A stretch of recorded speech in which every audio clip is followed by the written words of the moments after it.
Listen, I give you one piece of advice. Marriage is a lot of forgiving and overcoming. That's what I'll say, you know? So you prepared. You're a well-prepared guy. That's true. Mhm. If you can change, I can change. We can all change. I needed to bottom out before I could get back to the top. There you go. Rico Bosco saved my marriage before I was even in it. I like that. That's a good message, Rico.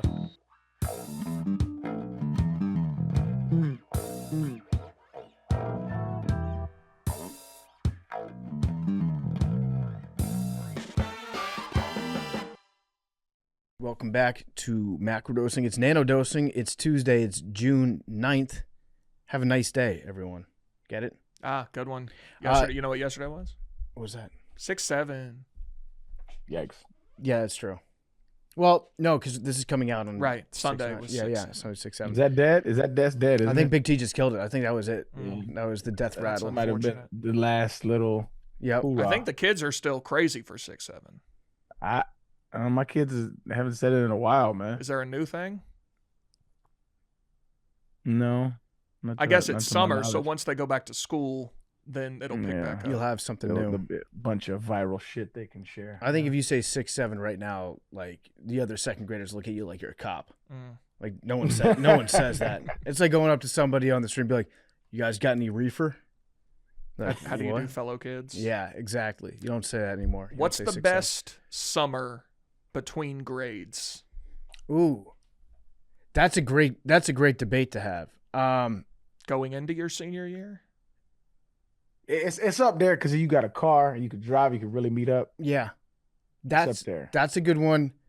I'm gonna also say like summer after freshman year of college. I'm curious to hear that. I was talking primary school, but tell me your rationale. That was a good summer because you've got like your friends have kind of like explored outside of high school. They've got other friends that are stopping by from college. Everyone's kind of like intermingling. You've got like at least one or two guys that probably has their own place, like an apartment that you can chill at. And yeah, you have like most people probably have jobs. You have like responsibilities. Yeah, but the jobs that you have at that age are pretty much jobs to like keep you afloat so that you can buy beer. Yeah, but I think that's a good one for different reasons. There's other summers that I would say like going into like freshman year of high school. That's a good summer. I think there's a lot of anxiety with that. You got football practice coming up. Yeah, and I think high school, a whole different animal. You don't know what's coming. I think that's an anxiety-riddled summer. Yeah. Going into senior year, both those are good years. 7th to 8th grade, I think, could be a good one. That's a good one also. Yeah, you're kind of like going back to middle school. Yeah. But yeah, going if you're going into junior year, you got your car. Some people have jobs. You're up to no good every day. That's a good time. Yeah. That's a good time. But I would also say like after your freshman year of college, that's a good one. Except then there are some friends that are just like, oh, I hate being back in my home. I hate coming back to this town. I can't wait to get back to school. Those wet blankets, you know. It wasn't until I was like, not to make this about me, but it wasn't until like I retired that I really had like a real summer. Yeah. Because every summer my whole life was always like prepping for the next season. And so like it was always training or some kind of like team activities. And then my first summer, I was like, this is kind of nice. Yeah. This is kind of nice, yeah. Now you get to see like how the rest of the world lives, where it's just like summer is just no responsibility as much as possible. Yeah, it was dope. Now I'm 10 years in.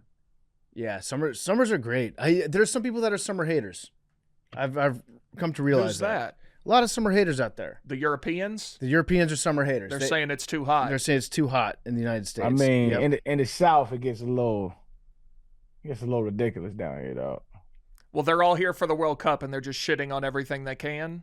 And so they're saying it's too hot. The stadiums are too nice. They're too good. Yeah. The grass isn't right. My beer is too cold. Yeah. Yeah. That's actually true in the case of people from England.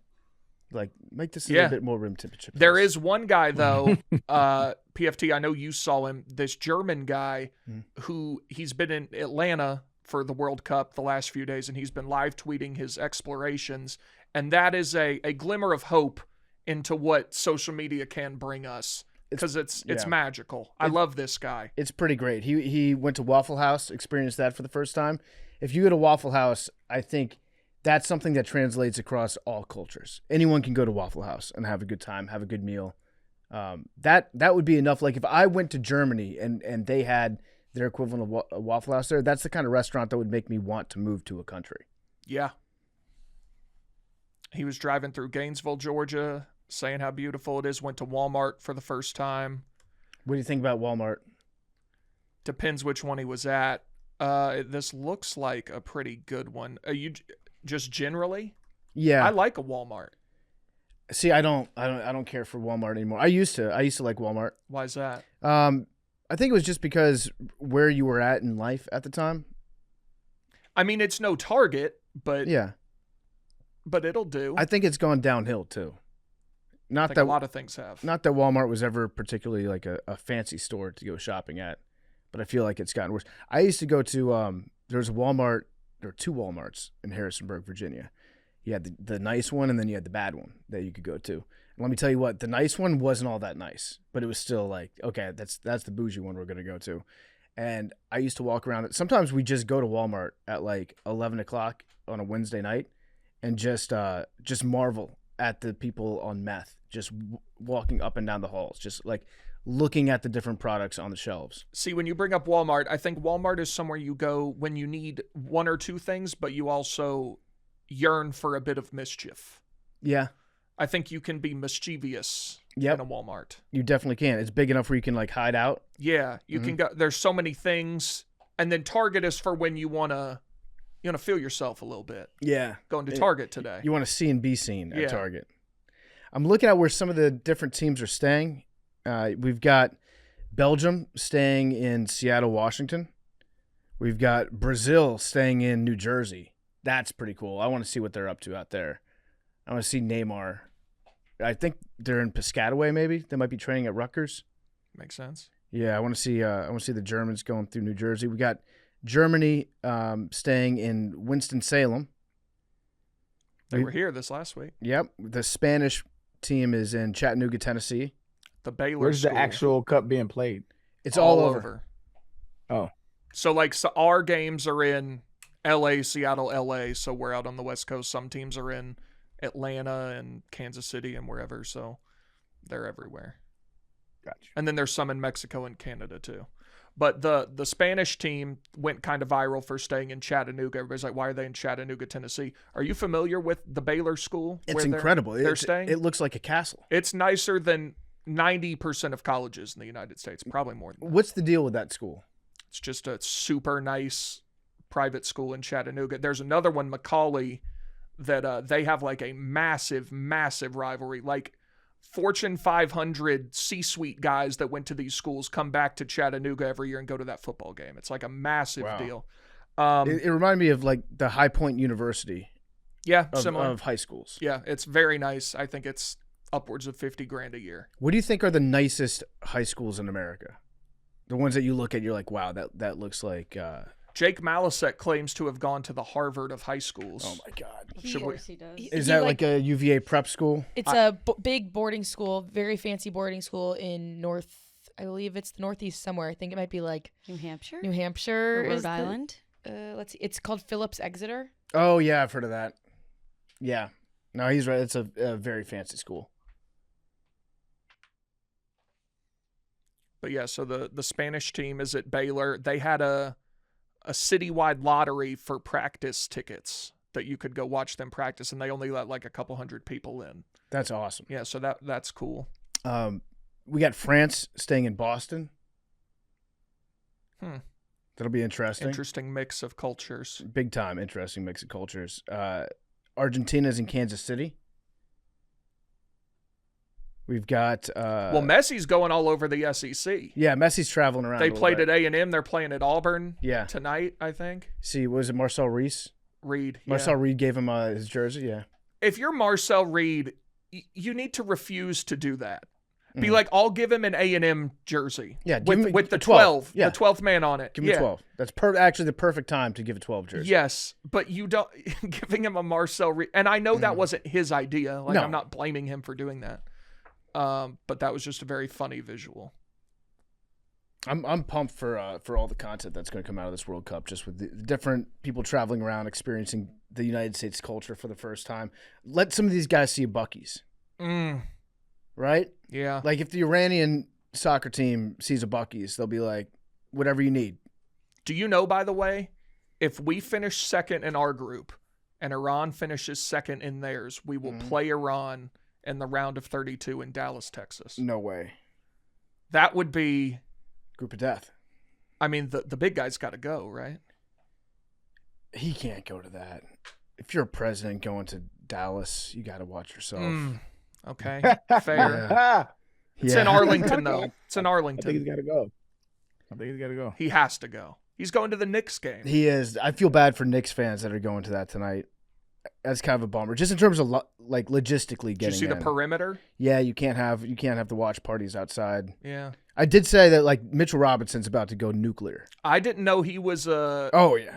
Until the other day. Oh yeah. I've said this before. He's the only person that I follow on TikTok. I mean, if he has a massive game, that would be incredible. He is the #1 giant truck guy in the NBA. Makes sense. And he's got like an army of 7 dogs. And so all of his content is either him driving in a giant truck or him like hanging out with his dogs on a farm, sometimes driving his dogs in a giant truck that he has. That's the dream. And that's pretty much it. It's a great TikTok account. I highly recommend following it. And yeah, he could not be a bigger Trump guy. So I said that having Trump sit courtside for a Mitchell Robinson game, that's having a Kardashian sit courtside and Jordan Poole's playing. Like Mitchell's going to go nuts. I was 3 points off on game 1. I'm feeling 102-99 Knicks tonight. Okay. Could happen. They scored 105 points in this game. If the Knicks sweep, there's a dude on Twitter. Probably read that little video that he said maybe the best all-time quote of all time. He said, "My mayor's Muslim, my bagel's Jewish, my Christian Dior, Knicks in 4." Yeah. All-time prophetic statement right there. If they sweep, all time, like in the fucking Hall of Fame of human words. That is real. Good. I hope they sweep now, just to make that a thing. I mean, it's 2-0 going to New York City. It's going to be the Garden's going to be the most intimidating arena tonight. It's going to be just loud as fuck. I like when the Knicks are a staple in basketball. Like imagine they playing the Lakers. You know what I'm saying? Like that's just a big time matchup. I don't know that that's true. You think the real crowd's priced out? I think that's a possibility. Yeah. It is very, very expensive. Because, the noise in Madison Square Garden's never coming from the first 10 rows. Spike Lee. Timothy Chalamet. Ben Stiller. These guys are. Ben Stiller skipped to go to the Met Gala. He's not making noise. No, he's making noise. Ben Stiller. Listen, but generally, I'm saying the tech people and the financial guys that are all going they're there to have a good time, but they're not making noise. That's the whole arena tonight. Yeah, you're right. I will say though that the celebrities that typically sit front row at a Knicks game, they're usually louder than other celebrities. I do believe that Ben Stiller, Tracy Morgan, Spike Lee, Chalamet, they care about the team. They're like real sports fans. But yeah, I think if you look at the upper decks, it's like $10,000, right? I think you can get in for $7,000. Really? It's crazy. That's absolutely nuts to me that it's that expensive. I saw a video of Wemby. Embrace debate. It's in Gramercy Park. Wemby was in Gramercy Park, drawing a sketch of a statue that he was looking at. How'd he get in, by the way? I think he can get in. He's Wemby. Yeah, he can get in. But isn't it? It's just those like 10 apartment buildings that can get into it, right? Yeah, I think he probably knows somebody. Yeah, I think there's connections there. Je m'excuse, je m'appelle Victor Wembanyama. Exactly like that. Je voudrais artiste avec charcoal et papel, s'il vous plaît. Nice. Oui. Okay, d'accord. Merci. I think that. So the video came out of him sketching the statue in the park. Our good friend, your very good friend, Rico Bosco, said that Wemby might be addicted to putting bad optics out there. He said that this was a bad optic situation. Embrace debate. Is it bad? See, I don't even know how to weigh whether or not this is good optics or bad optics, because we've quite literally never had an NBA player that has snuck into a park to draw a sketch of a statue before. I don't know how to judge this at all. Didn't Jordan used to golf and shit and gamble before finals games? He would play 36 holes one day, but in the Utah finals, I think. Yeah. Like, what are you talking about? He's the fucking French guy drawing and drinking Earl Grey, bro. Let him be. Yeah. I think he's a sneaky, doesn't like basketball guy. Okay. Like if he was in the NFL combine, teams would be like, "Do you love basketball/football?" in that scenario. Like his whole life has been told you have to play basketball. Mm-hmm. And he goes and does it, and he's incredible at it because he's 7'6", and he can do whatever he wants, which leads to he does it because it's what he's always done, and it's made him a bunch of money and fame and whatever, but he doesn't love it. And so when he's in New York City, he's going to go sit in the park and sketch a statue. I don't know that I necessarily agree with that. I think he does love basketball. I think the stuff that he does, like training with the monks and stuff, that's in service of becoming a better basketball player. That's what I think. And I think some people disagreed with me on this take. I said that Wemby, I think we would find him to be more annoying if he wasn't French. And I know that seems backwards, that a lot of people will be like, oh, no, the French part is annoying.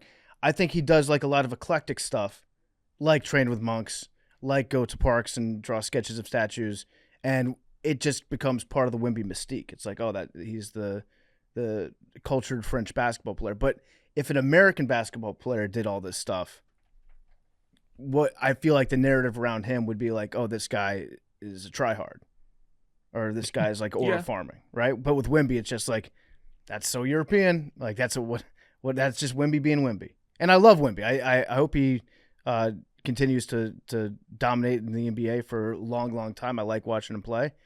But I do think that the American sports fan, it's like it becomes exotic, like the exotic Frenchman that takes in art before Game 4 or Game 3, you know? But if it was American, I don't know that we'd give him that same grace. Yeah. I did ask Rico if he'd care to zoom in to discuss whether or not sketching a picture of a statue is bad optics. Hey, Rico, we were just talking about Wemby and how he's been seen in New York at the Statue Garden, and he was sketching the statue. And I saw your take that it's a bad optic for him to be doing that. So I wanted to embrace the debate and figure out whether that was a bad optic or a good optic, because we've never had an optic like this before, so I don't know. Yeah, I laid it out. Like, I get it. They're human beings. Like, the people, you'll get the. What do you mean? What do you mean What's they? up? Like basketball players, bold the take. French? Who? Arian, come on, Arian. Come on, Arian. I just thought it was funny. I get it. They're human beings. Athletes. I'm just saying. Now, I know for a fact that a guy in this series was at Carbone yesterday with his family. So what's the SpongeBob meme with the, when they're like, it's like internet trolls with the big T. You know what I'm talking You're about? gonna have to be more specific. Like we're all trying to find the guy who did this? Oh. No, it's SpongeBob when they're like, it's like people and they do like the uppercase, lowercase. Okay, yeah. Well, actually, yeah. Yeah, like just a bunch of losers. Like they're human beings. They're gonna want to go to a restaurant. They're gonna like need to get out of the hotel room. Like the guy's entitled to go to the park. And don't forget, Michael Jordan famously went to Atlantic City to unwind, or in the middle of a playoff series down 0-2. Like, guys, dude, you all got different interests. Everybody does what they do. My point was just that cameras are going to be on you. It's a little weird to be sitting there in the park sketching like you don't have a care in the world down 0-2. After, granted, he's doing 27-5 a game and 10 a game, 27-10 a game, but he's had some bad plays down the stretch. So like, he's just opened himself up to, it's just, I wouldn't do it. That's all. I know you got to like get, fix your mind a little bit, or you're entitled to do whatever you want, go for a walk, this and that. All right, Rico, put yourself in Wemby's shoes, big ass shoes. You 7'3", 4", whatever he is. You are French, and you need to get your mind or clear your mind from a down 0-2 series. What do you do? Yeah, he's a different cat. Like, he's not going to AC. He's not going to Larry Flint's Hustler Club. You know, I'm sure like guys do. I'm sure he's just a pretty even keeled guy. So he wants to go sketch, and he's low maintenance. But I mean, it's tough. You like gotta win because you know how it's gonna work. Like it looks like he doesn't have a care in the world. They're walking up the tunnel. They're like laughing. It's just it doesn't necessarily look like he's living and dying with every loss. That's all. Mm-hmm. Well, I hear your take.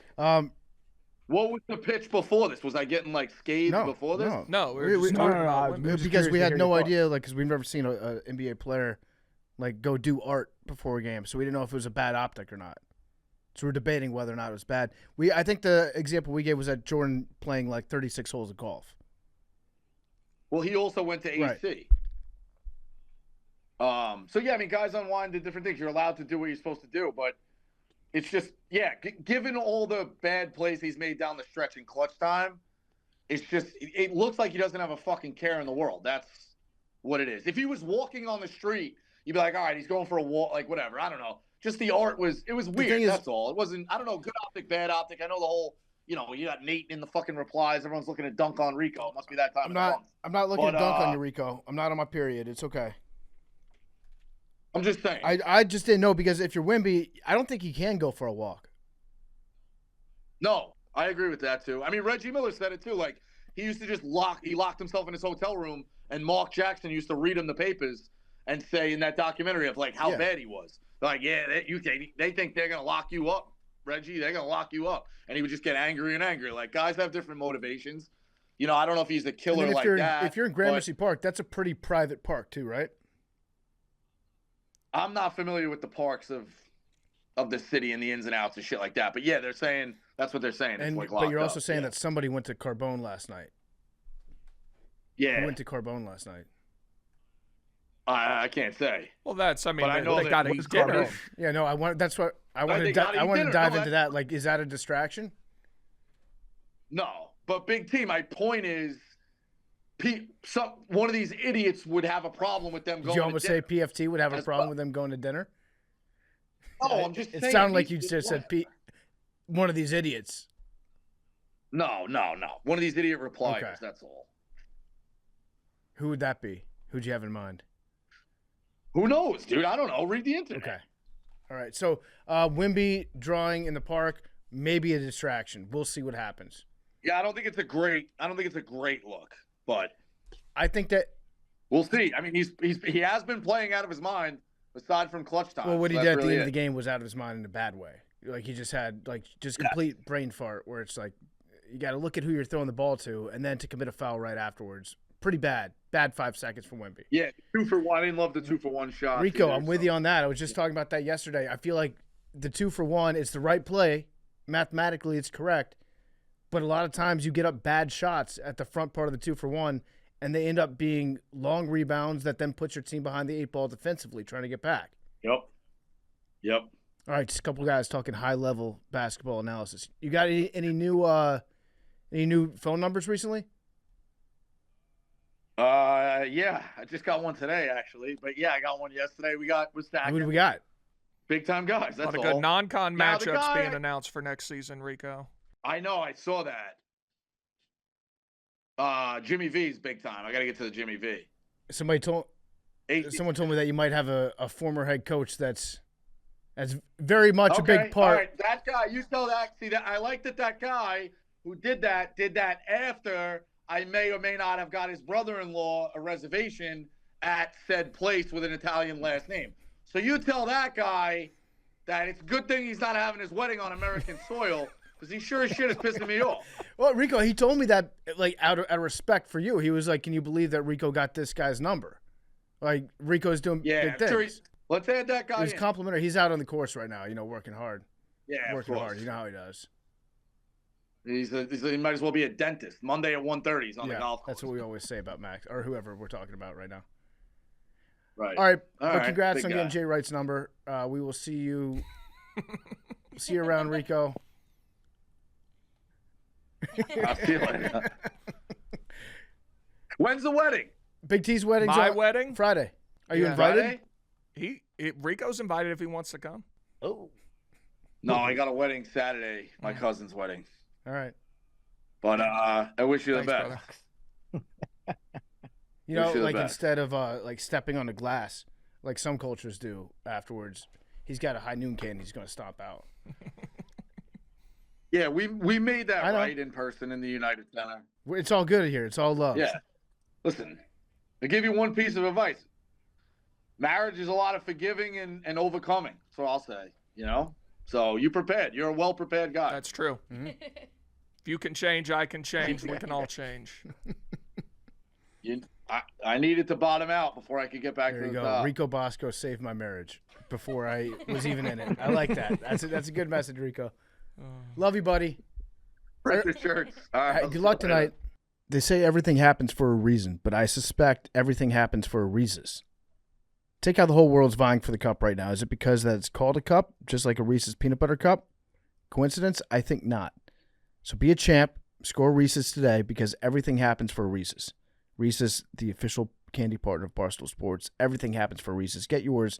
Hersheyland.com/Reese's. Big T. PFT. It's wedding week. It is. You excited? Yeah, 4 days. No cold feet? No. That's Warm. good. Warm, hot feet. Yeah, happy feet. Hot feet, jumping into that shit. Crip walking into that shit. Swan diving into that shit. Totally. Yeah. How was your weekend? How was the experience at the U.S. men's national team game? It was awesome. We lost 2-1, as you know, but Anthony Robinson scored the coolest goal I've ever seen in person, and it was right in front of me. That was incredible. We dominated the game for a large portion of it. I think we were the better team for a large chunk of the game. We had one in the second minute, just a terrible goal we gave up. Mhm. A couple guys didn't do their job, one of whom won't be on the field during the World Cup, so that's fine. And then the second goal... Which guy was that?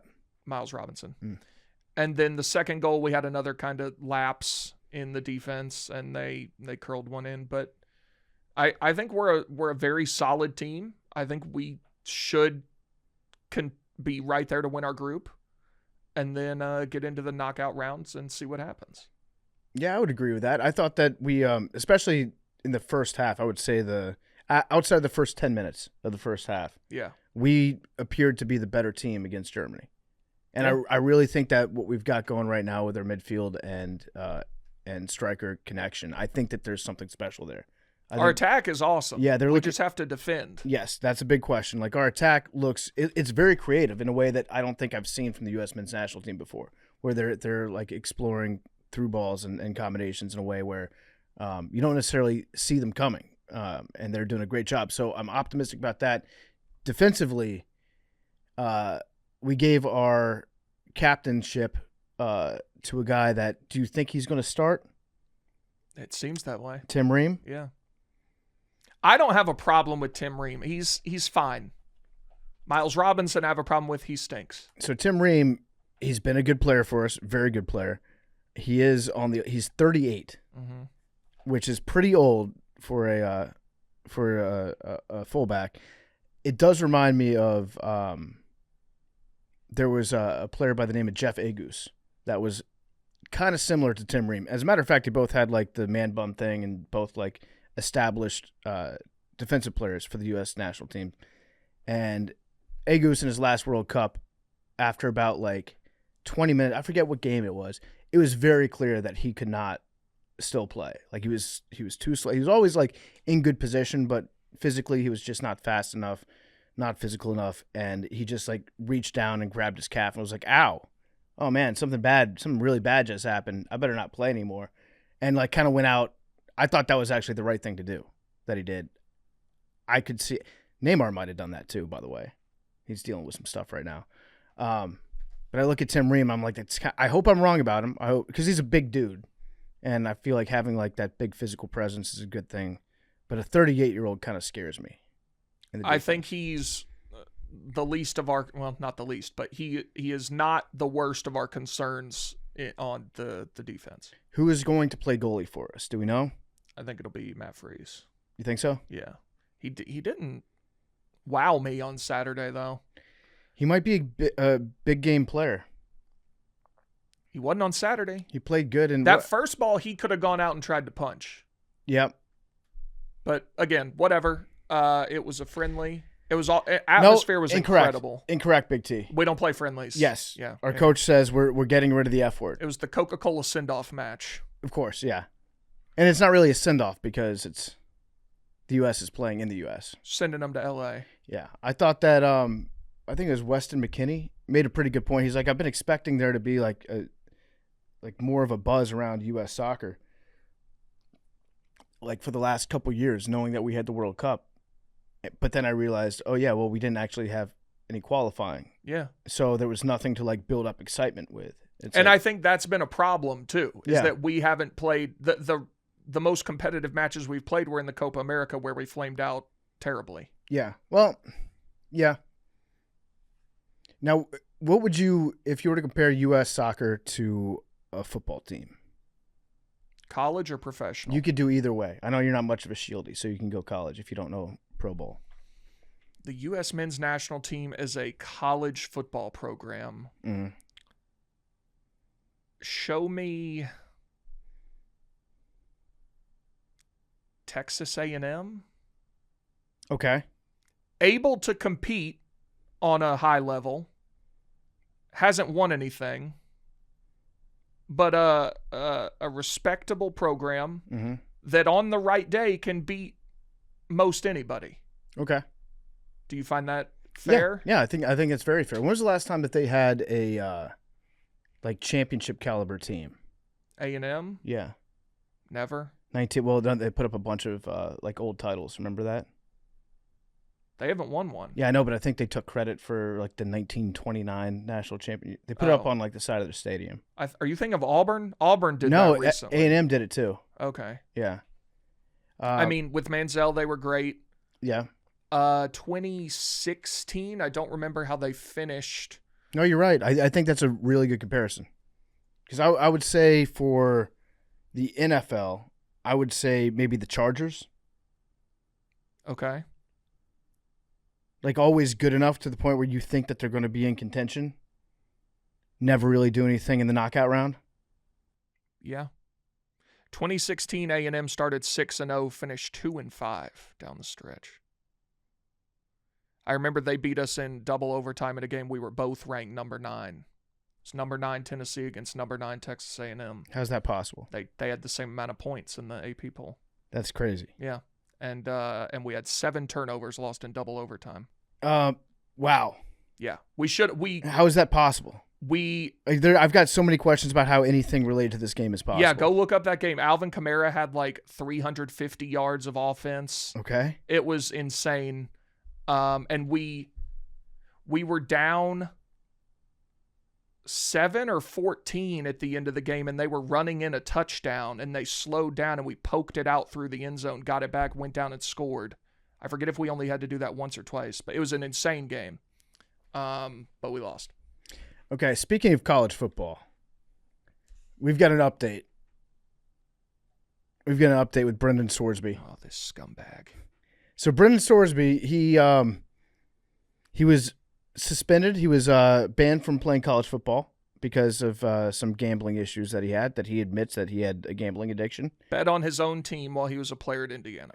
And there's a district judge in Lubbock, Texas, granted an injunction that was requested by Brendan Sorsby, so he's now eligible to play in 2026. Yeah. There's absolutely no rule. There's no rules anymore. And Arian, I know you and I both, when we talked to Senator Schmidt last week about the College Sports Act, Protect College Sports Act, is that what it's called? I don't love everything in it. But there has to be some sort of enforcement, because like a judge just ruled you can bet on your own games playing college football, and that's fine. Can he keep doing it now? Like if he, I guess so. it's been ruled by a judge that that's fine. Yeah. What is the what's the precedent they're setting there? By the way, I thought that was illegal. I didn't know that was just like a league rule. I thought that was a crime. It is, isn't it? Apparently not. Yeah, I don't know what It has to be. It has to be. What It's like law that would be governing It's like insider stock trading. Like if you could influence the onset of a game that has money on the line, that's illegal. I think you're saying that it's not fair, but No, I don't know think that that's it's illegal. I do I think wonder if it's not legal because he wasn't playing. Because like Emmanuel Clase from the Guardians, he's getting criminally charged for doing right. it. But he was I actually do think it's pitching. different if you're giving out like he was throwing games, right? Yeah, or he was throwing Or like at least yeah, pitches, pitches. because the first pitch of all the at-bats was always spiked in the dirt. I think that's different, I guess, than if you just do it and you don't play. Regardless, this is insane. Mm-hmm. And you saw what his punishment is, right? No.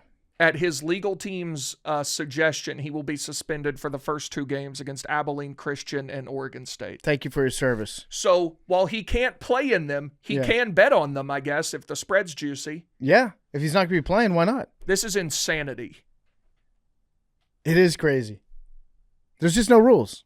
You can do whatever you want. I think this is the most dangerous thing that's happened in this whole collegiate sports landscape over the last 5 years. Now, what is the can we read the judge's ruling? Betting on your own sport isn't like it's against a lot of the rules of every sports league. Where it becomes illegal is if you start to like shave points or throw a game trying to fix the outcome. That's when it becomes like fraud, money laundering, shit like that. Bribery can come into place, which is all like felony stuff. But I think inherently just betting on it isn't, maybe. But isn't that why they got Pete Rose too? Yes. It wasn't necessarily illegal, but that's why they won't let him in on the Hall of Fame. Yeah, he bet on his own team to win games when he was the manager. So Sorsby bet 40 times on his own team while he was at Indiana. And by the way, he didn't just bet on them to win. Sorsby said he was unaware of an October 2022 bet on the under for Indiana's quarterback passing yards or a September 2023 bet on the under for the first half of a Hoosiers football game. I'm okay with regulation there because that can introduce mad corruption. Like anytime money erodes anything, in my opinion. But especially with sports and especially with kids in sports, you shouldn't be able to because a lot of cats can, hey, you got inside information on the quarterback. That shit can get real nasty real fast. I might with regulation there. Yeah.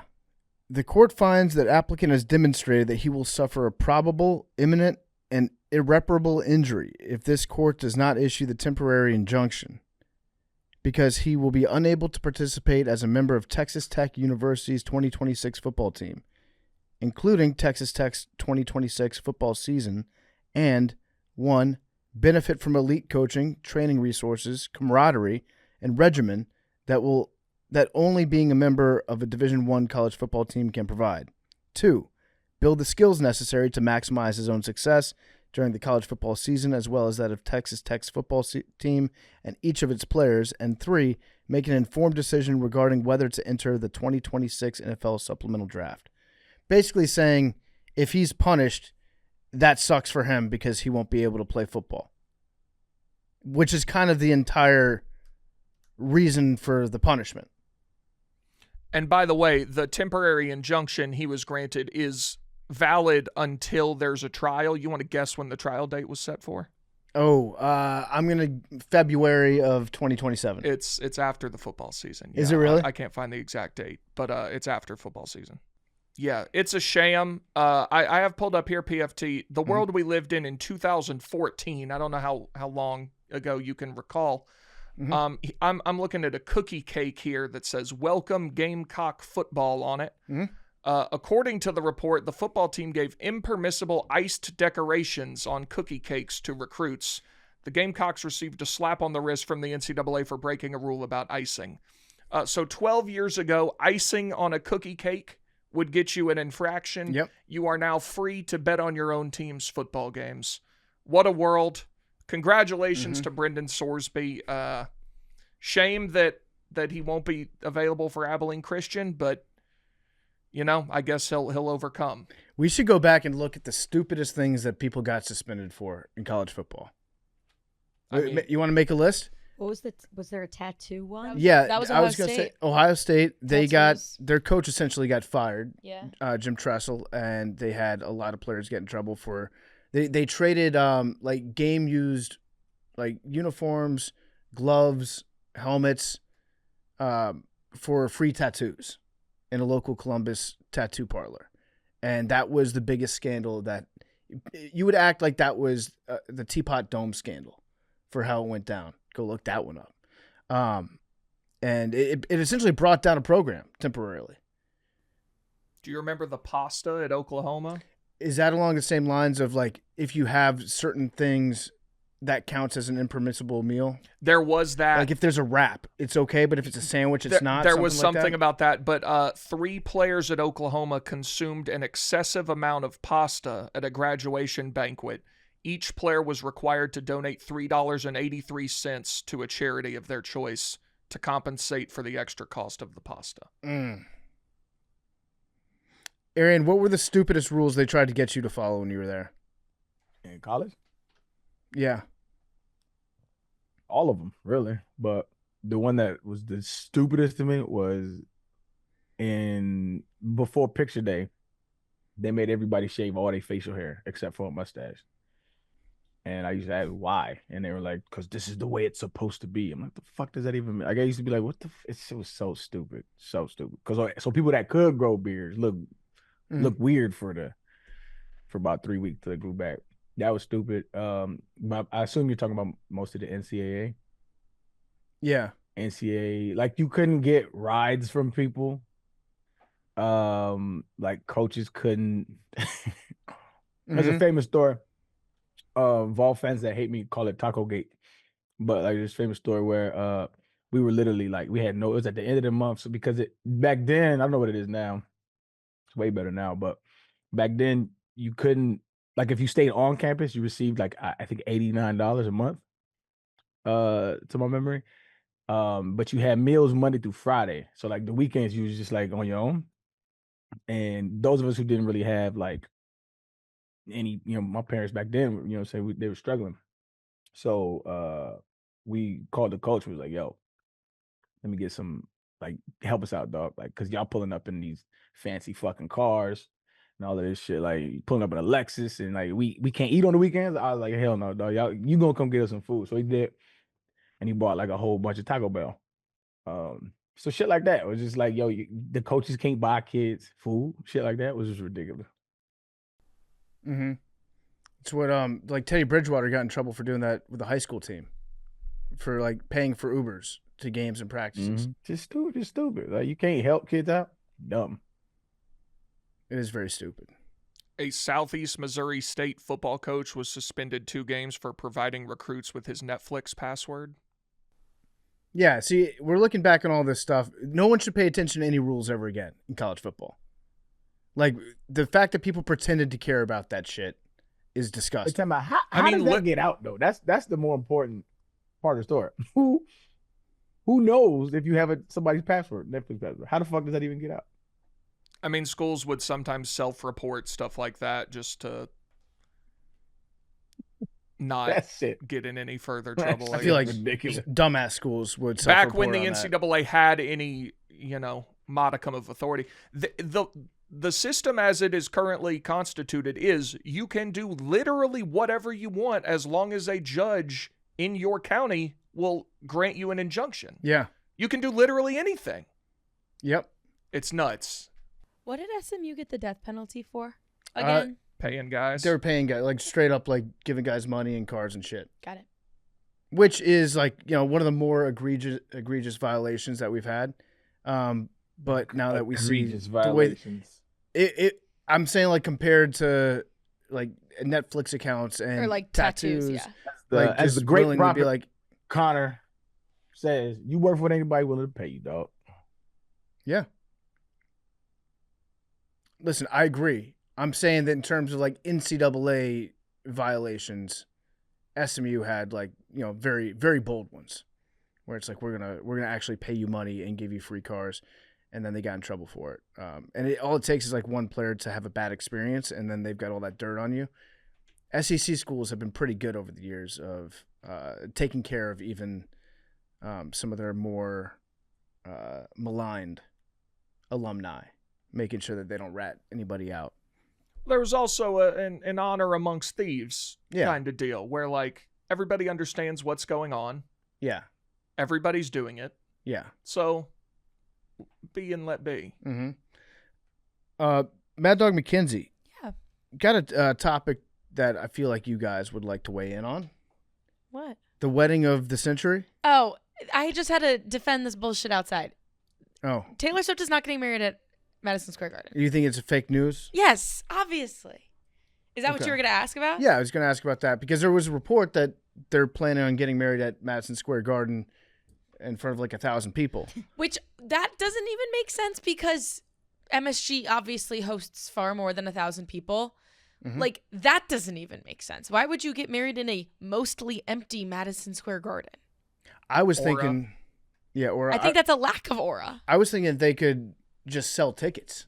Oh, God. And that they could do pay-per-view too? Look, I'm very confused by this because this was reported by TMZ, which, for whatever you think of their journalistic practices, they're usually kind of on it. Does have real scoops. Yeah. So, but it sounds so fake. I think it's fake. I mean, like, again, I think TMZ does sometimes have some inside source that knows what's going on. I think this is a bunch of malarkey. I think this might even be maybe, and again, I don't even have a clue of what she could be doing with her wedding, but I think this might be some sort of like distraction of Taylor Swift's getting married at MSG, and all of a sudden she got married this weekend in freaking Rhode Island and no one caught it. Like, again, I don't think that happened, but you know what I mean? Like, I think that is such a frivolous and stupid thing to say. And again, I might have egg in my face. Yeah, you might be painting yourself into a corner on this one. I'll say this. If Taylor Swift and Travis Kelce got married at MSG, I would be, I think... tacky. Yeah, I think I would have questions about that. Even, I think I would have the egg on my face and be like, I really don't agree with that choice. How much would you guys pay? Maybe not you guys, but what would you expect tickets to be going for if they, let's just say they did 10,000 seats?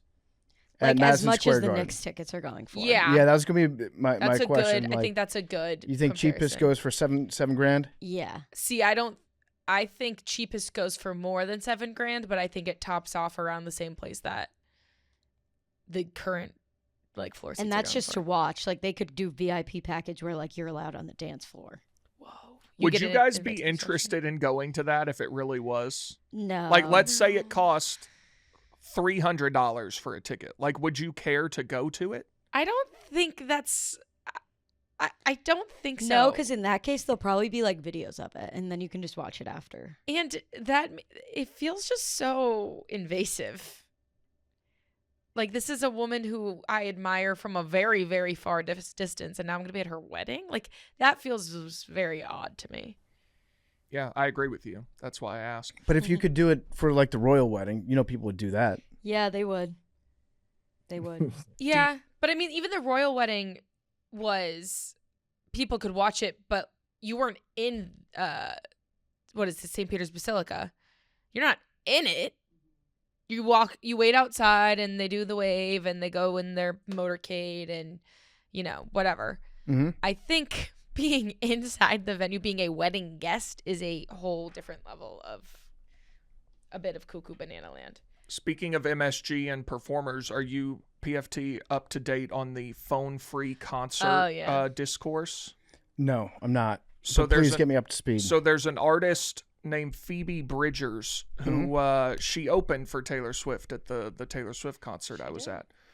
So she just announced a tour and announced that there will be no phones allowed at the tour. They'll put them in like a pouch that you get at a comedy club when you go in, and then it'll unlock when you leave. And this has sparked some of the most insane online discourse I've ever seen in my life. This is too left for me. It's too woke. It's too woke for me. So here's one. Phone-free concerts are classist as fuck, and I'll die on that hill. Or ableist. Right. So Phoebe Bridgers' no phone rule is all cute and intimate till you think about chronically ill people who need to monitor their health, or foreigners coming to a different country who need their phones to be in touch with parents, or realize that you will pay 40 euros and never get a chance to relive it again. If you want to be in the moment, don't record, but don't make it harder for people who need their phones. So there were a ton. I saw a lot of this is classist because people who can't afford to go can't watch videos of it. Which, by the way, aren't the tickets like $1? Yes. Well, that was the MSG MSG, but they are cheaper, I think. Okay. I think they're like $40. Or Okay. not, yeah. And then I saw a lot of people will literally die if they don't have their phones because they have Medical problems. health issues. I don't really understand the classist one of like, Don't so go. people can't watch it online for free. Is that what they're saying? Yes. Does anybody actually go online and watch like your Yes. shitty little like handheld I mean, that was 15th row? They did do yes, that for the the Eras Eras tour. tour. You could watch it live every night. Yes. But not yeah, I guess. Well, I'm yeah. talking about just people in the like audience videos, yeah. that take it. No, that's what people were watching. Oh, for the Eras tour? Yeah. People Yeah. were watching just like randoms Yeah, like live a streams? TikTok Yes, live. to see Okay. what their surprise songs were and stuff. Again, like, I think this is honestly, I am fully on Phoebe Bridgers' side. I think this is a great thing. Yeah. I think it takes, like, people were like, what about 20 years ago when people didn't have cell phones to record? Like, this is going to sound a little bit more big T of me. You do not get to access every single thing that you want Mm-hmm. just because you want it. Yeah. Like, I probably won't go to the Phoebe Bridgers concert. And would it be cool to see a clip? Sure. But just because you wish to have access to it does not mean that access has to be granted to you. Mm-hmm. Some things Amen. you don't get in life, unfortunately.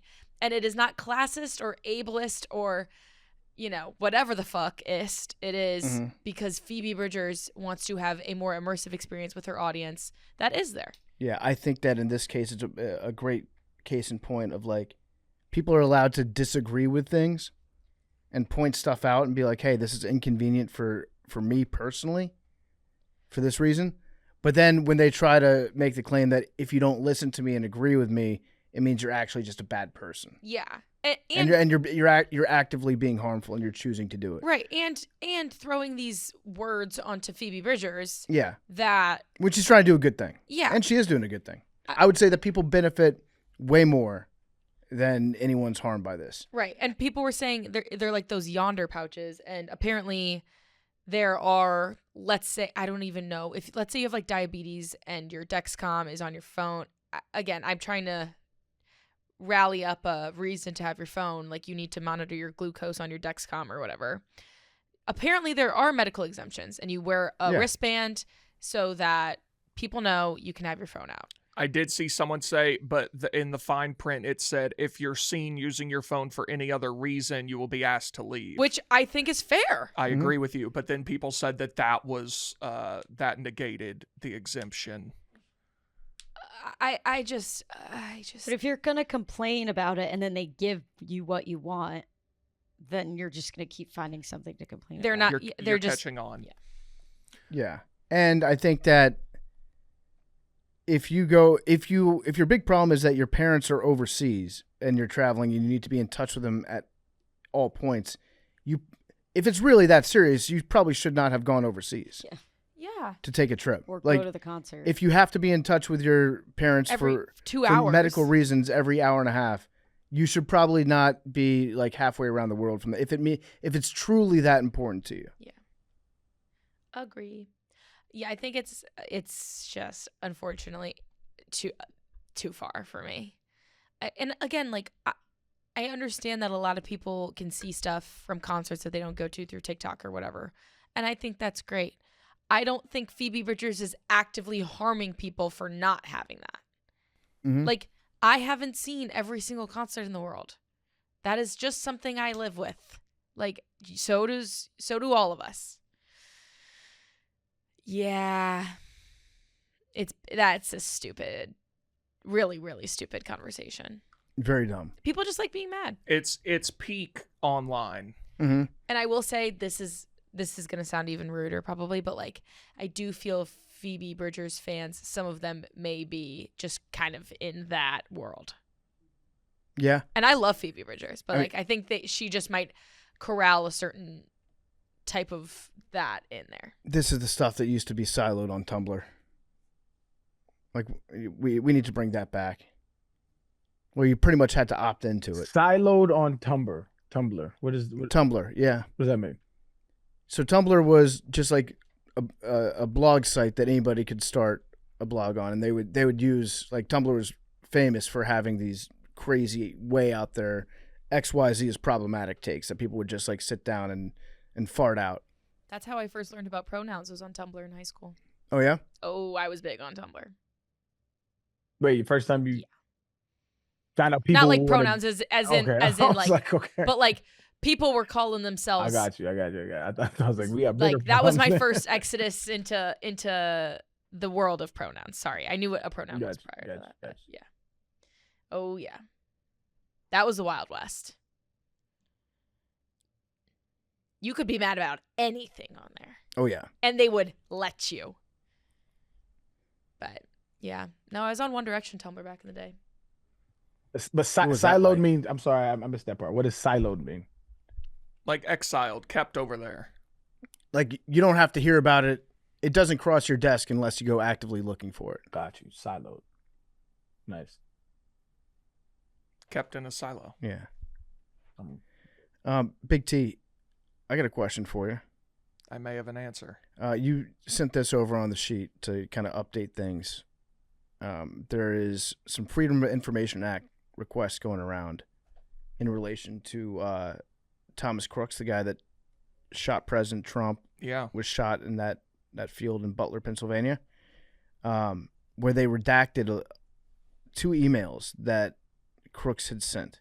So is this that Crooks emailed back and forth with the Butler Sheriff's Office? So the verbiage that was used was the exchanged emails. I don't know if they sent him an email back or where the emails came. He definitely emailed the Butler County Sheriff's Office prior to the shooting.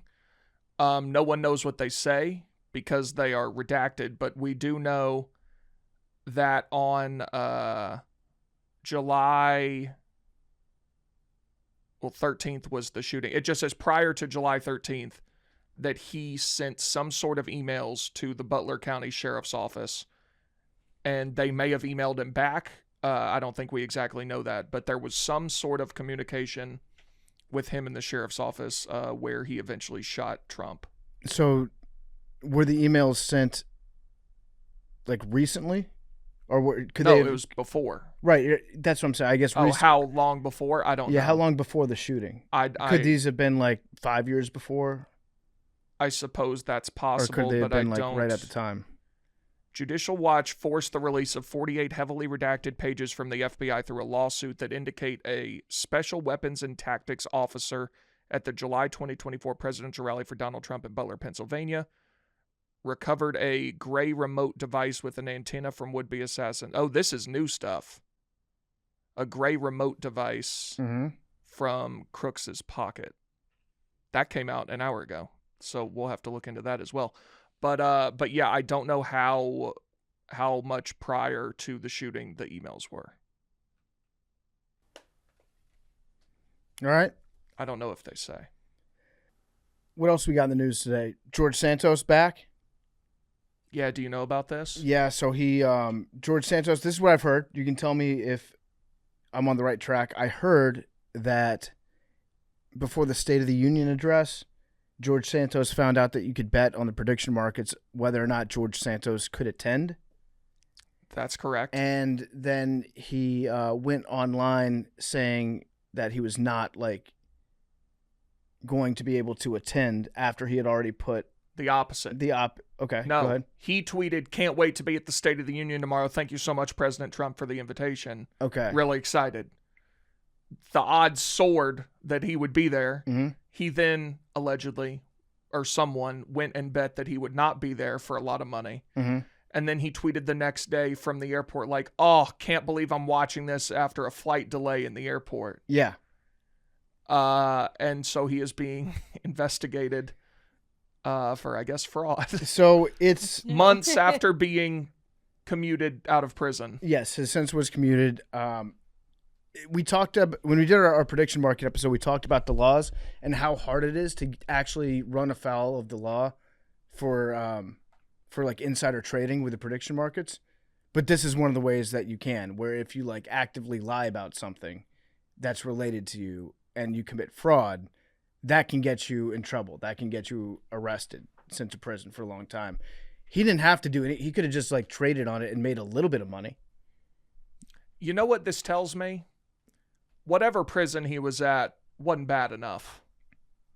Because if I had been to prison and was only a couple months fresh out, and you there's nothing you could do to get me to potentially endanger myself of going back there. Right. Did he go to like Martha Stewart prison though? I think so. He also got, like, he didn't learn his lesson because he got his sentence commuted. So it's like, yeah, I'll get bailed out again. But he was there for several months, right? Yeah, he was away for a while. And then Santos apparently got very upset about the person that is covering the alleged fraud that he perpetrated. And he said the story is going to get you a gun in your face to somebody. Yeah, he told a reporter that. Yeah, and then he said that he's like very good friends with the CEO of Kalshi, or one of the prediction markets. I forget which one. And then the CEO said, yeah, we actually don't know him. So that was another lie. I mean, the man's he's one of the most prolific liars to ever do it. Also, recurring guest in Macrodosing. Come back on the show and defend yourself, George Santos. Yeah, we would give him a microphone. Absolutely. Yeah, permanently. Give the real side of the story. Yeah, if he wants to come back on, be just another mic on this show, that's fine. From prison? From prison. Yes, call in like serial. You're now talking to an inmate at a correctional facility in whatever county. That'd probably cost us a ton of money. Probably. Yeah. I think those calls are like crazy expensive. But it would go hard if that was the start of every episode. Yeah. Let's see what else we got today. Spencer Pratt. Yeah, what do you think about all these mail-in ballots? Spencer Pratt. Okay, if you want me to say that I'm an expert with like how Los Angeles runs their elections, I'm not. I do not know. I do know that Spencer Pratt was like the darling of the national Republicans running for mayor in Los Angeles. And it felt like 99% of the stuff that I had seen talking about Spencer Pratt was like from Republicans that were not based anywhere close to Los Angeles, being like, this guy's going to turn LA around. And then it looks like LA did not vote for him to be first or second. Well, we don't know. Well, I don't know. I have no. He's still very close with still a ton of votes outstanding as we're here a week later. So anything could happen, I guess. But what do you think about a significant portion of the mail-in ballots going to the woman that was in third place after she gave a concession speech? I think there are actually, if you look at the prediction markets, there are a lot of people that understand how Los Angeles elections work that said, okay, these ballots are still outstanding and they're overwhelmingly Democrat ballots when they come in. But then why didn't they go to the incumbent Democrat who was in first place, and they only went to the woman that was in third place who needed to catch up? I think they probably went to both of them. The mail-ins arriving before Election Day were 38% for Karen Bass, 28% for Spencer Pratt, and 20% for Nithya Raman, who was the woman in third place. Yeah. Mail-ins arriving after Election Day were 37% for Raman, 35% for Bass, and 19% for Pratt. Yeah, it's, what I'm saying is like the way that they break down traditionally, the ones that come in from those certain areas tend to be more Democratic or more left-leaning than the ones that come in ahead of time. So that would make sense for somebody that doesn't like Karen Bass, that thinks that she could be further left, for that person to get more a higher percentage from those districts. Again, don't know anything about how LA. I did see that there was a lot of stuff that got community noted, like right as it, because they were just like taking screenshots from NBC News and saying like Spencer he got 0 votes like over the last day. That stuff is so fake. And I don't know.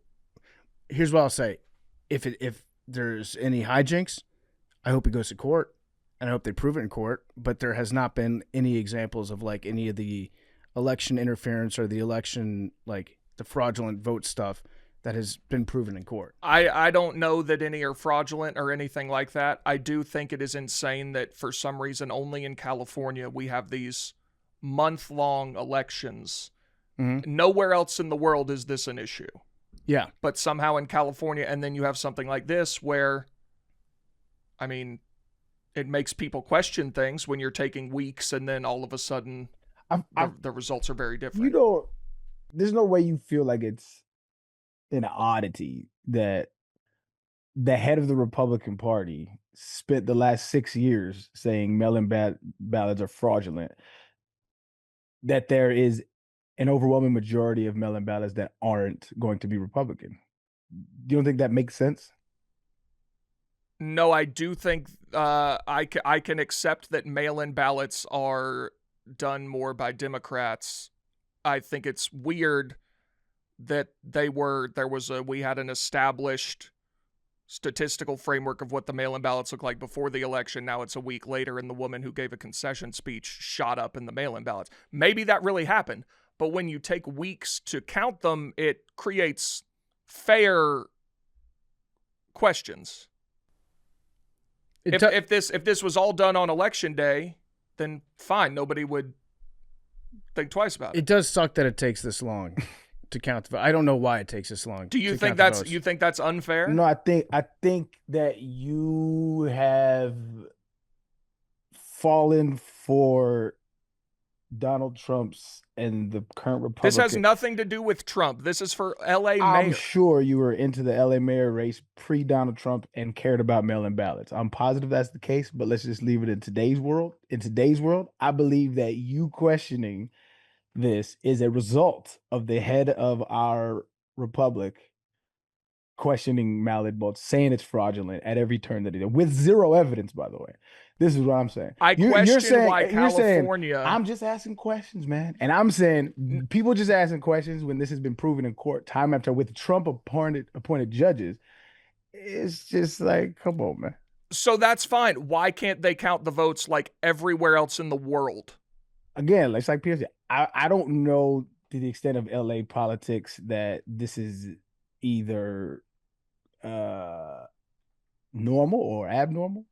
I don't know. It's normal for California. It's abnormal for what if it's normal else? for California, then why are we questioning this one and not every other one prior? Because it looks weird. She gave a concession speech. She was tremendously far behind. Looks weird. So maybe all those mail-in ballots, were for her. That's fine. But you can understand when they come in a week later how some people would look at that and say that is weird. I think since this president has sown distrust in the election cycle of our politics, then yeah, it could look weird. But because he's done this, mind you, with zero evidence, no evidence, none. It's been to court. We've litigated this, and there has been no evidence. But we're not talking about like the 2020 What election. I'm saying is he has sown distrust in our elections across the nation. So now every single time there's mail-in ballots, or there's always the right side of the aisle saying we don't trust it. Something's going on. Something's weird. And it's just like, just provide evidence and stop asking questions. They make no sense. If it's proven in court, that's one thing. I don't think anything's even been alleged in court yet for this election. I do think it's not even over. I think that it's not over. It won't be over for weeks. So I guess the rule is in California that you have to count every eligible ballot, meaning every ballot that is sent in that's postmarked on or before Election Day. I guess I would ask. There might be some that trickle in at this point. I would ask why she gave a concession speech. Mm-hmm. Yeah, that's fair. That's more than fair. I mean, she could have been told by her team that the odds are very low, whatever the case may be. But her team, which is very well versed in LA politics, should know that there are all these mail-in ballots out there. Could be the case. I don't know. But what you're alleging to me, the only thing I'm alleging is Arian. The only thing I have said is It is insane that we are a week after this election and nobody knows who's won. I guess Karen Bass won. We don't know who came in second. I think the only thing that's going to get us out of this post-Trump era of nonsense that we're in, where is shit like this, is like the public decorum has to come back of like decency and normalcy. Like, and if it doesn't, then it's gonna go. I don't, maybe it's my little glimmer of hope in my pessimistic mind, but like, I just want to get back to like rationality. It's not rational for you to assume that without any evidence. If you had evidence, I'll be all for it. It is not rational to give a concession speech if you know you have a lot of mail-in ballots coming in that should favor you. We don't know. From what I know, and I don't pretend to have my finger on the pulse. If one had gotten more than 50%, it would have been over, but that was never. It never happens. I do not have my finger on the pulse of Los Angeles politics. My general feeling on it is that a lot of people are frustrated with Karen Bass because she fucked up the wildfire thing. Seemingly not. And just a lot of people are not happy with the direction the city's going in. Spencer Pratt, a lot of people on the right absolutely love. He's got more of like a nationwide appeal from nationwide conservatives than he does in Los Angeles. I think in Los Angeles he has more of a reputation of being like, why would we trust a guy that's like a reality star that has been like his own family said that he's like in this just for himself. He's like kind of a narcissist with no experience running anything. Why are we going to vote for him? But his platform is essentially like Los Angeles is disgusting and it's like the homeless issue is so bad you can't go outside in the city anymore. And I think that a lot of native Los Angelinos see that. And it's like, yeah, our city has its problems, but this guy's like essentially shitting on everything and saying that you can't live here anymore. And so then that's why I think that is it Raman, the third that surged to the second place? Yes. She's more of a progressive that I think that if you're asking Los Angeles, which tends to be overwhelmingly Democrat in how they vote, like if you had to say like the more progressive ballots that came in later, I would assume would be for the more progressive person as opposed to being for the Republican that has like the Joe Rogan. See, I would think it'd be that. So you're saying Karen Bass, and like I don't really know much about this race, but Karen Bass is more of the establishment then? Very much establishment to the point where like there's lots of room to criticize her, and I think a lot of people in Los Angeles really don't like her at all. Even the Democrats. See, out there. I would see. So she's like the Democrat that has like a lot of the like police, firefighter, right. union vote. So I would say it probably would make sense from Raman's team then, because the people that vote like that usually are establishment Dems. Usually progressives are the ones like that go to the polls. So maybe there's change of the guard happening. It could be an indicator anyway. So then you would say it was unexpected for this large swath of mail-in ballots to come in for that it's candidate. Not normal, but what I'm saying is I wouldn't automatically assume, so then we agree. No, we don't agree, because you go from that to like something's funny. I'm not saying that they submitted thousands of fraudulent ballots. That's not what I'm saying. But you're doing I'm little saying, dog whistles. What you doing? No, Arian. They're taking 83% of the vote in is right now. This is the following Tuesday from last Tuesday. When you have these little, and not that the prediction markets are the end all be all, but Spencer Pratt was like an overwhelming favorite to advance to the runoff when the initial results came in, and then now he's 5% or whatever. When you take weeks and weeks and then something like this happens, you can understand, and you just said you would not expect that to be the case, then you can't like say, oh, well, nobody can say anything about it. That's you can crazy. say whatever you want. What I'm saying is this is why we're in the place that we're in. Is that man at the top has sown distrust within our elections. Like, I think the damage has been done. And so now any time a discrepancy is not met with like, hey, let's look at the evidence. It's met with like, hey, man, something's funny going on, rigged. And I'm not saying you saying it was rigged. I'm saying you're silently implicating without evidence is what I'm saying. And I'm saying that's harmful for democracy. And again, I'm not even a huge lover of democracy, but in order for it to work, we need two rational people on both sides of the aisle that say, okay, let's assess the situation and look at the evidence. And what he does and what he has done is he's consistently done the opposite of that, consistently. And it's harmful for this democracy. It's not good. Point in case. So how long has it been since Election Day? Was it last Tuesday? Yes. All right, so it's been a week. 83% of the vote in. Okay. Biden, by the way, said Trump would try to steal the election also. So I agree with you that Trump has said that happened. Okay. Did that happen? Yeah. It did. If you think that they're in the same neighborhood of ridiculous. No, I don't disagree with you that Trump has said a ton about mail-in ballots and rigged elections and stuff. And I think he even said stuff about this LA election that wasn't fair or correct to say. But you think they're in the same neighborhood? In what sense? Did Trump actually try to change people's get people to change votes? To change votes? Yes, to change the electorate votes. In Congress, you mean? Yes. He called. No, it's not kind of. This has been litigated. But this isn't about Trump. You made it about Trump. You made it about Trump and Biden. What I'm saying is those cats are nowhere in the same. And I'm not finna. That's fine. That's fine. What do you mean that's fine? That's fine. I cede your point. Okay.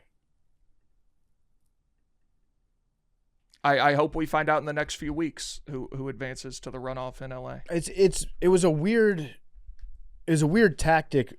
What Spencer Pratt was, the way that he had become like a household name, like he became a darling of nationwide people, way more so than he did like Los Angeles. You know what I'm saying? Well, I think he brought proposals to LA that nobody else has brought and a fresh perspective. He, by the way, when you were talking about the homeless thing, he had like a concrete, here's what we need to do he wanted to build treatment centers for like drug abuse and like he actually has policy solutions that are not like far right wing proposals. I think, listen, if his policies are like LA has a homeless problem, at the limited time that I've spent in Los Angeles, I would tend to agree with that. It's got a drug problem. I would also tend to agree with that just based on what I've seen. But I also think that other candidates have proposed solutions too. I don't think he's the only one being like, hey, this is a problem. I think some people saw him as like kind of parachuting into politics and being like, we got to do something about the homeless. And then the national media was like, thank God someone's saying it, and kind of ignoring that other people have been trying to do stuff as well. Maybe not effectively. Maybe they haven't been able to enact the policies. Maybe the policies that they have put in place didn't work. But it seemed to be like a more of a national voice towards him than it was a local. That's all I'm pointing out, is that like having a Republican that did not come in first or second in Los Angeles is actually not shocking at all. If you look at generally, no, but he's neck and neck with this far left woman. Yeah. Would you say that's surprising? I'd say, yeah, it's surprising that he got as well. I don't even want to say it's surprising. It's definitely like a statistical outlier. His campaign, I think, did better than a lot of Republicans' campaigns there have. Yeah, I don't know. But I also think that if you got rid of either one of the Democrats, then the remaining Democrat would beat the shit out of Spencer Pratt in the general and in the runoff, is what I'm saying. Probably. Yeah. So ultimately, I think what people might be complaining about will all come out of the wash anyways, no matter. If he runs against Karen Bass, even though she's got like more than her share of baggage, I could not see more than 50% of the third party, Rahman. I couldn't see more than 50% of her votes going to Spencer Pratt. Like the more progressive candidate would then lose more than half of her votes to go for the Republican. I don't know if that would ever happen. Yeah, but I mean, there's months till that happens. Who knows? There is. Stuff can happen. Have you been paying attention to anything Mandami's been doing, Eric? I haven't. I did I see haven't. it. I'm just genuinely curious because like it's been a while to say what kind of job he's doing because I actually don't know. I don't live in New York, so I haven't really been to New York or talked too much to people that live in New York about what's going on. I have heard, or I've seen that he's pushing back against the Trump administration for like ICE stuff that they're trying to do in and around the World Cup. So that's more of a like, I wonder what's going to happen over the next couple of weeks. He's going to the game tonight. Is he? Yeah. Is he going to sit with Trump? No, he's taking and I mean it's a PR win for him. He's in standing room only, so that he will say, "Look where I am and look where Trump is sitting." One of the people, I love it. Despite the fact that he said today he got his ticket for less than $1,000 through MSG because they gave him a ticket that was otherwise not being sold. And so he used connections to get it that way, but that's fine. I listen, I would not be shocked if I don't think it's going to be like a let's boo the shit out of Trump crowd there because of the prices. Yeah. But I would not be surprised if they like put Trump on the screen to get a few jeers and then they put Mamdani on there To get a pop? Yeah, and then he gets a nice little PR boost. I don't know. So is that James on Dolan might Polymarket? have something to say about that. Which one they gonna show first, Mandami or Trump on the Jumbotron? Ooh. Let's see. Because I could see James Dolan he's buddies with Trump, I would assume. Yeah, because Trump was praising him the other day. Yeah. So I don't think James Dolan would set him up like that. James Dolan wouldn't, but the 26-year-old woman who's in charge of the Jumbotron might. But then James Dolan would definitely fire her. I don't think people always think with those consequences in mind. They might not. I did see that Mamdani, he like talked about how he was able to secure a bunch of like cheap World Cup tickets for people that live in New York. And I think he got like maybe like 500 tickets that he got allotted to over the citizens course New of York. like 15 matches. Something like that. It's better than the other cities have done. At least he got something. Again, it was a cheap PR. Look win. what I did. Yeah. I'm on NBA props on Polymarket right now. See, I was thinking that they might sit together because they have the bromance between No, he'd get killed for that. Trump and Mamdani. Well, he doesn't care though. Like he loves Mamdani. No, Mamdani would get killed for that. Has he gotten killed for like going to the White House and like? No, because I think the framing was look how he mocked Trump, and, right? and made Trump like him. But I think it's useful. It's good for him. I don't care what. Whereas your if he sits in are. a $50,000 seat tonight, that Yeah. makes him look bad. I don't care what your politics are. If you go and you kiss up and you have a good relationship with the president as a mayor, that's good business for your city. Yeah, I think especially one that's like a president that's shown that he will like actively intervene in the business of lots of cities across the country. Like you want to have a good relationship with him. Yeah, agreed. And Trump loves Mamdani. He just like I think he looks at Mamdani and he's just like this guy's got the wow factor. I think that's what Trump sees. He's a big like wow factor talent guy. And he looks at Mamdani, he's like, people love this guy, so I like him. I'm not seeing anything beyond will President Trump attend the NBA Finals on Polymarket. Well, we know that's gonna happen now. Yeah, I guess he still theoretically could not go, but That'd be a good bet. Who they show first on the Jumbotron? Mm-hmm. do you think they'll show him? Yes. Yeah, oh yeah. Because if they show him, they're gonna show Mamdani. Yes. I think they're gonna show Mandami anyway, because from my understanding, like he's doing a lot for people, like and people like loving him, especially like the people. And so he'll probably get a lot of praise in that building. Ain't no telling what happens when Trump gets shown. But I figure you show the president first and then Mandami. That's what I figure probably go down. I wonder what what you'd want to be the order. Like, because either way, if they show Mamdani first, I imagine that the city of his approval rating is higher than like just about any mayor that I can remember of New York. And again, being mayor of New York is like a very thankless job. Usually by the time you leave, everyone hates you. But if they showed him first and then Trump, would that be worse, or having Trump up there first? There is zero world where you can show him first. Mamdani? Yeah. Yeah, you got to end with the hometown hero. You don't have like an opening act? It's Mamdani? This guy's the president. They'll show what they usually do at Knicks games is they go to a timeout and then they show a clip of whatever show or movie that person's from, and they show them on the big screen. Oh, look, Chris Rock's here. So I don't know if they'll find something of Trump, like talking about the Knicks from 15 years ago and how much he loves the Knicks, and then they'll show Trump if they show him at all. Okay. And then I would guess they do Mamdani in a separate timeout.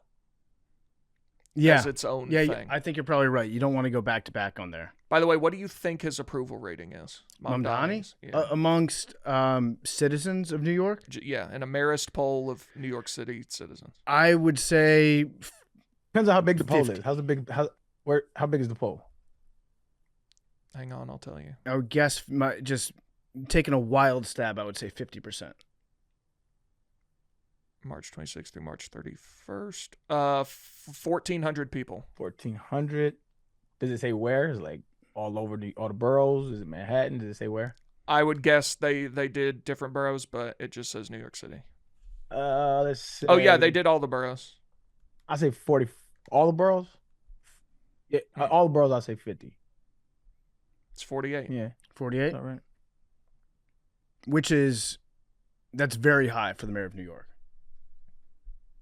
Is it? Yeah, I want to say de Blasio when he left. Well, when he left, it was 10. He was at like 9%.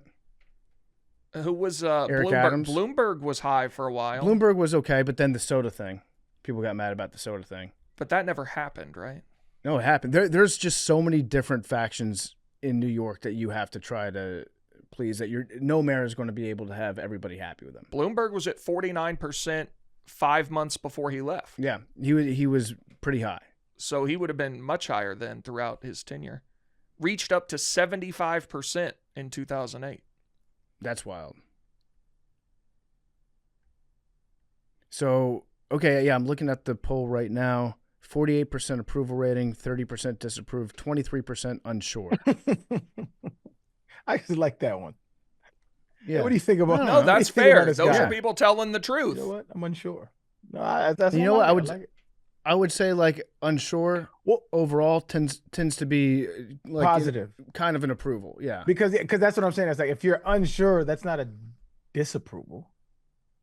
Right. It's not an approval. There are a lot of people who said approve and disapprove who have no idea anything about him. Yeah. The people who said not sure are telling the truth. At least they're being honest about it. And they're like, I don't know yet, which means that no matter like whatever he's doing is not impacting their lives. So the real number is massively one way or the other. Was it 48 and 30, 78, 22, 32? I'm not a mathematician. 22, yeah. So the disapproval rate is 22. No, the disapprove was 30. And that was released I thought it was April. 48% approve, 30% disapprove, I thought 23% unsure. Okay, I thought it was 30%. They added a percentage. I thought 30% was unsure. My bad. No. Now, if the Knicks win the NBA championship, his approval rating is going to go up. I think so. That's just how it works. works. I think so. That's just how it works. The sweep is going to happen in New York too if it does happen. That's if there's a sweep that happens in New York and a parade and all that shit, his approval rating is going to go up. That's how things work. They got to look at it. There might be a riot night of. Though. If your local team is good at sports, then you're happy with your governor, your mayor, that sort of thing. They maybe shouldn't win in New York. It's going to be dangerous either way. What do you mean? I mean, the 7th Avenue will be unsafe if they win the NBA championship. If they win it with 20,000 people coming out of that building, things will burn. You might. Eric Adams, when he left, had approval rating at 17%. I'm shocked it was 17%. Yeah, I want to meet the people that were like, I fuck with him. right I like him. Eric Adams? Yeah. Yeah, I mean, he's the funniest dude ever. Completely unintentional. Oh, Brandon Johnson's up to 26% somehow.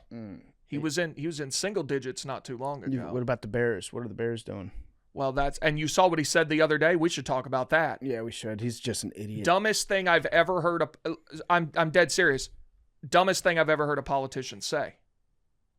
Because if you say something stupid about, policy, or like when Gary Johnson didn't know where Aleppo was or whatever, those are, people fuck up sometimes. You say something stupid. He intentionally went out of his way to mention that he left a Bears-Packers playoff game early in what became the greatest comeback in the history of the Chicago Bears. Yeah. So that he could beat traffic. Yeah. He said that unprovoked.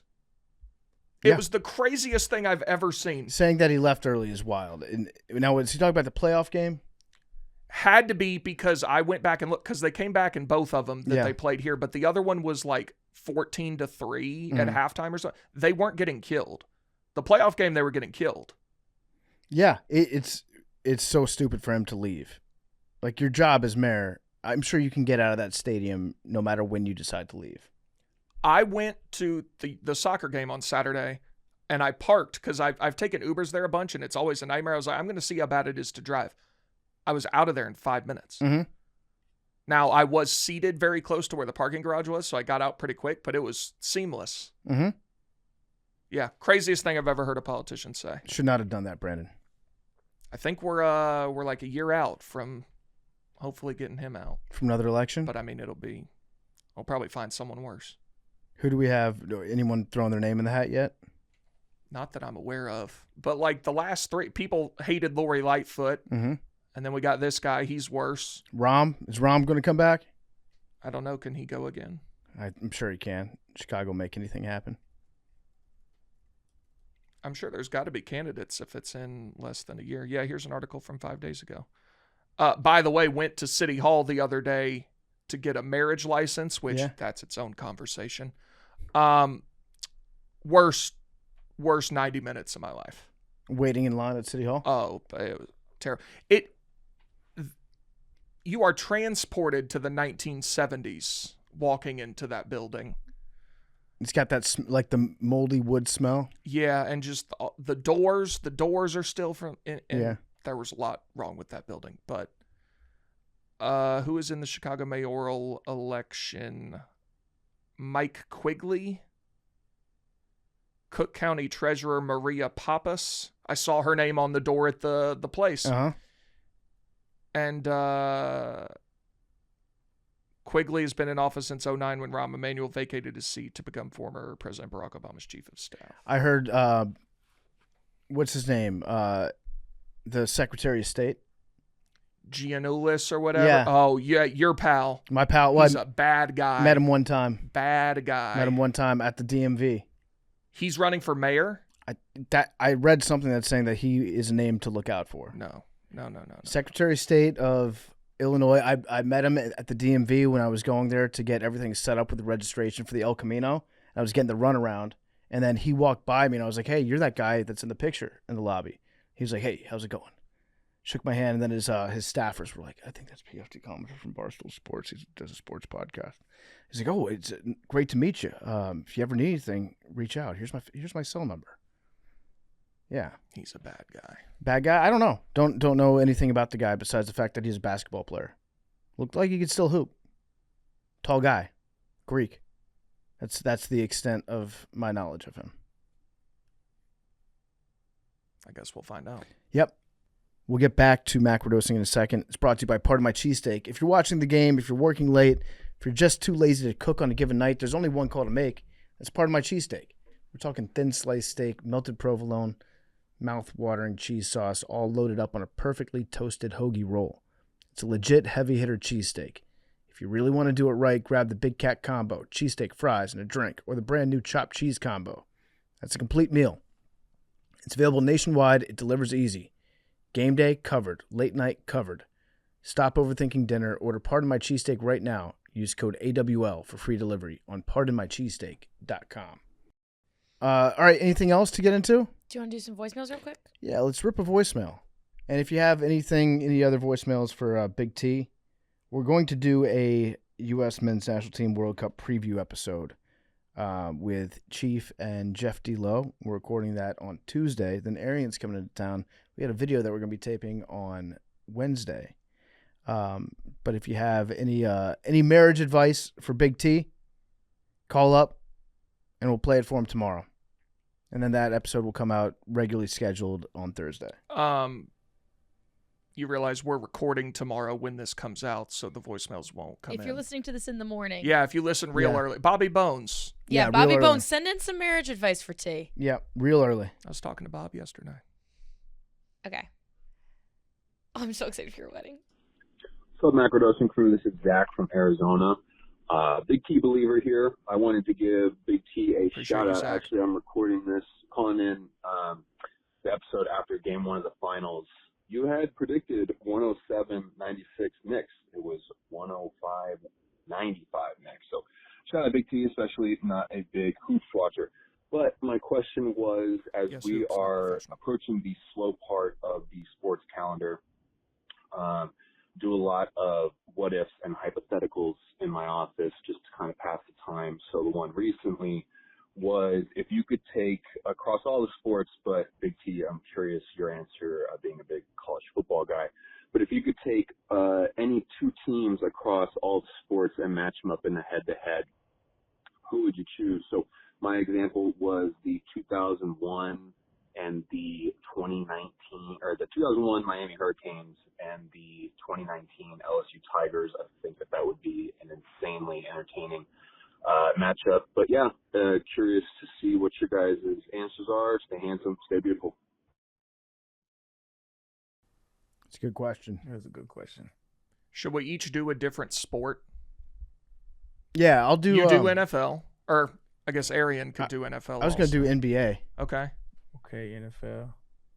Yeah, my mind immediately went to NBA. Well, I'll do NFL. All right. I mean, there's an obvious answer here that I'm not going to do, but the obvious answer would be like the 1992 Chicago Bulls. Ooh, see, I'd go 96. Or 96 Chicago Bulls against, I think I would do the 2016 Cleveland Cavaliers. Oh, see, I thought you was going to go to the Heat? No, the Warriors, because they beat the record. They Bulls were 72-10. Yeah. And then who would Steve Kerr play for? Huh? Would Steve Kerr play for the Bulls and then also coach for the Warriors in that game? Yeah. So he'd be coaching against himself. Yeah. Advantage Warriors then. Yeah. I would say no, just to do the MJ LeBron thing. But I think my answer might be the 2004 Detroit Pistons against like the 1988 Detroit Pistons, and just have them fight. Just have it be like a football game on an NBA court. That would rock. That would be funny as shit. So 04 was Rip Hamilton, Gerald Wallace, Ben Wallace, Rasheed Wallace, Ben and Rasheed Wallace, not Gerald Wallace. Tayshaun Prince, Chauncey Billups. Good squad. Very good squad. Also, fun fact, not to go all Whistler on you guys, 3 of those guys were former starting players for the Washington Wizards. 3 of the starting 5. Wow. Yeah. Ben Wallace, Rasheed Wallace, Rip Hamilton. What could have been? Yeah. Zach kind of took the best college football matchup, I think. That game would be insane. That'd be a great game, yeah. Maybe like 04 USC against one of the Georgia teams, 21 or 22, whichever you think was better. Mm-hmm. I want like a team from when I was growing up against a team now. Although I guess even those Georgia teams wouldn't count as now because you can't have rosters like that anymore. Would you go like Vince Young, Texas? Yeah, 05. Yeah, who would you match that? I mean, honestly, I want to see last year's Indiana team play somebody like that. So maybe Texas against Indiana. That'd be good. I don't think so. I think they get mopped. Which team? Which one? Indiana get mopped. I don't know, dude. What? You think it was a good team like that? They went 16-0, 15-0. I don't. Did they play anybody like during the season? Beat Oregon on the road. They won the national championship I'm saying game during the regular season. They beat Oregon on the road. They beat Ohio State in the Big Ten championship game. They had another good win in the regular season. Iowa, Penn State, gritty. Penn State in like double overtime, right? Oregon, right? I said Oregon. Oregon. I always look at teams like, okay, I look at teams like how many like NFL prospects pan out. Like that's how I look at teams. So it's gonna be hard to say. But I don't think they have that many, do they? They have some guys. I mean, they have Mendoza, Elijah Surratt. I still ain't sold on Mendoza though. I'm not either. I think he might not be that good. I don't see it. I think I'm he'll looking probably at be like a cool, nice little backup. No, I think he can be fine. So I'm looking at the 05 Texas defense. So they had a Rakpo. Mm-hmm. He was a freshman though. Mm-hmm. He was good. Cedric Griffin, Mm-hmm. Michael Griffin, Michael Huff. Mm-hmm. See, that's what. And Aaron Raw. So a lot of great DBs. That's what I Did they have Sergio Kindle on that team too? Sergio Kindle. He was a problem. He was not seeing that great name. college player. So like the defense, the DBs are great. Brian Robinson on the defensive line. Like this was a great team. Stacked. The offense was crazy. Jamal Charles, Vince Young. See, that's what I'm saying. Like I don't think they compete. Quan Cosby, you remember him? That guy was a beast. He turned out was a really freshman good that year, NFL player. Limas Swede. Limas Swede, absolutely. Sick. Yeah, and one of the coldest names of all time too. Yeah. You think that team stacks up well against the Indiana team? See, I just don't see that. I think they were a good team. I think they played well together. I think they're well coached. I just don't think that they got the dogs. Like, I just think they got the dog. That's why I'd love to see the game. Yeah, I don't think. I think there's just not many quarterbacks in the history of college football like Vince Young.